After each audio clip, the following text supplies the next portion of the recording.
ঢুকানোর জন্য চেষ্টা করেছিল। ইব্রাহিমকে ওই ব্যক্তিটা বলেছিল, ইব্রাহিম তোমার চেষ্টা, তোমার রবের ক্ষমতাটা কেমন, তুমি আমাদেরকে বলো, তুমি কোন এমন রবের গোলামি দাসত্ব করতে শুরু করেছ?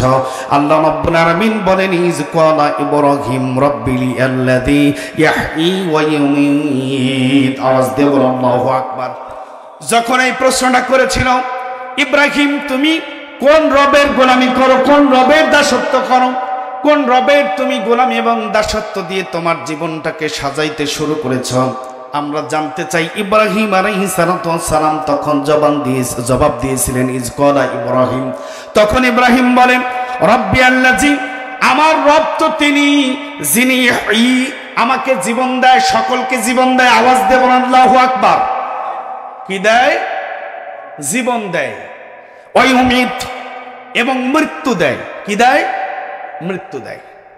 ইব্রাহিম আলাইহিস সালাম যখন এই কথাটা বলল, আমি ওই রবের গোলামি করি, ওই রবের দাসত্ব করি যিনি আমাদেরকে, সারা পৃথিবীর মানুষকে যিনি জীবন দেন, ওই রবের গোলামি করি, আবার যিনি মৃত্যু দেন সেই রবেরই গোলামি করি। অর্থাৎ আমার রবের শক্তি হলো মানুষকে জীবন দেওয়া এবং মানুষকে মৃত্যু দেওয়া। আওয়াজ দিয়ে বলুন আল্লাহু আকবার। এই নমরুদ তখন বললাম, কথাটা আমি আস্তে আস্তে করে প্লেস করছি। নমরুদ বলল, আমিও তো মানুষকে জীবন দেই। কি দেই? আমিও তো মানুষকে জীবন দেই, আবার মৃত্যু দেই। দুইজন কয়েদিকে ধরে নিয়ে আনলো, ধরে নিয়ে আসার পর একজনকে হত্যা করলো, আর একজনকে ছাড়িয়ে দিল।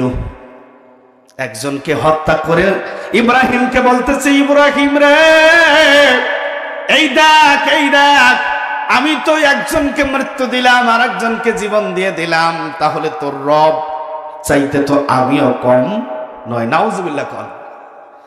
তারপরে খনেন এই আয়াতের মধ্যে যেই কথাগুলো রয়েছে, তখন বলতেছেন, ক্বালা আনা উহয়ী ওয়া ইউমীত, আমিও তো মানুষকে জীবন দেই, আবার মানুষকে মৃত্যু দেই। ক্বালা ইব্রাহিম, ইব্রাহিম খলিলুল্লাহ আবার বলতেছে, আমার রবের শক্তি আরো আছে। বলতেছে কি? তুমি বলো। ইব্রাহিম, ফাইন্নাল্লাহা ইয়াতি বিশ-শামসি মিনাল মাশরিক, আমার আল্লাহ রাব্বুল আলামিন পূর্ব থেকে সূর্যটা উদয় করেন, আর মাগরিব পর্যন্ত সূর্যটাকে ডুবাইয়ে দেন, অস্তমিত করেন। আওয়াজ দিয়ে বলুন আল্লাহু আকবার। শেষ পর্যন্ত সে ইব্রাহিম খলিলুল্লাহ বলতেছে যে, ক্বালা ইব্রাহিম ফাইন্নাল্লাহা ইয়াতি বিশ-শামসি মিনাল মাশরিক, আমার আল্লাহ, আমার স্রষ্টা, আমার রব পূর্ব থেকে সূর্য উত্তোলন করে। আল্লাহু আকবার বলেন। সূর্য কোন দিক থেকে ওঠে? কথা বলেন। পূর্ব দিক থেকে ওঠেন। তারপরে বলতেছে, ফাতি বিহা মিনাল মাগরিব, পূর্ব থেকে সূর্য উত্তোলন করে, সূর্য উদয় করে আমার আল্লাহ মাগরিবে পশ্চিমে গিয়ে তাকে অস্তমিত করেন। আমার আল্লাহর ক্ষমতা এটাও আছে। এইবার তুমি বলো, তোমার যদি ক্ষমতা থাকে তাহলে তুমি উত্তর থেকে সূর্যটা উঠাও, আর দক্ষিণে নিয়ে তুমি সেই সূর্যটাকে ডুবাও। আওয়াজ দিয়ে বলুন আল্লাহু আকবার। সকল মানুষগুলো আল্লাহর সাথে, আল্লাহর সাথে আহিয়াতেরি বাজায়া নিয়ে ঝগড়া করে, ওদেরকে আজকে এখান থেকে শিক্ষা নিতে হবে। বলেন ঠিক না বেঠিক?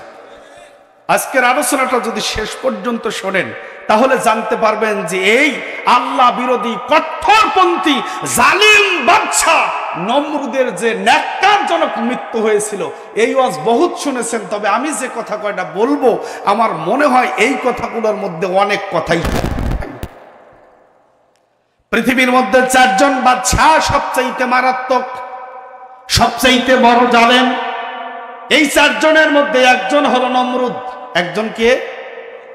যেই নমরুদের কথাগুলো বলছি, আল্লাহ রাব্বুল আলামিন বিশ্ব নবী মুহাম্মদুর রাসূলুল্লাহ সাল্লাল্লাহু আলাইহি সাল্লামকে জানাচ্ছেন, নবী গো, আপনি কি ইব্রাহিমের সাথে ঝগড়া করা, ইব্রাহিমের সাথে তার রব সম্পর্কে প্রশ্ন করা, ওই ব্যক্তি সম্পর্কে আপনি কি ধারণা করেননি, আপনি কি চিন্তা করেন নাই?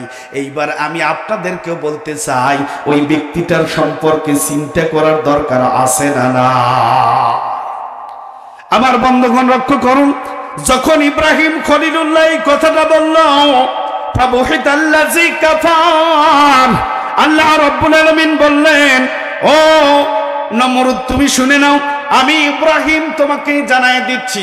আল্লাহ রাব্বুল আলামিন কোরআনে কারীমের মধ্যে সেই কথাটাকে কোট করলেন যে আমার রব, আমি যার গোলামি করি, দাসত্ব করি, সেই রবের গোলামি আর দাসত্ব করার জন্য আমি আমার জীবনকে প্রস্তুত গ্রহণ করছি, প্রস্তুতি নিচ্ছি জীবন থেকে। ওই রব পূর্ব থেকে সূর্যটা উদয় করেন আর পশ্চিমে গিয়ে সেই সূর্যটাকে অস্তমিত করেন। আওয়াজ দিয়ে বলুন আল্লাহু আকবার।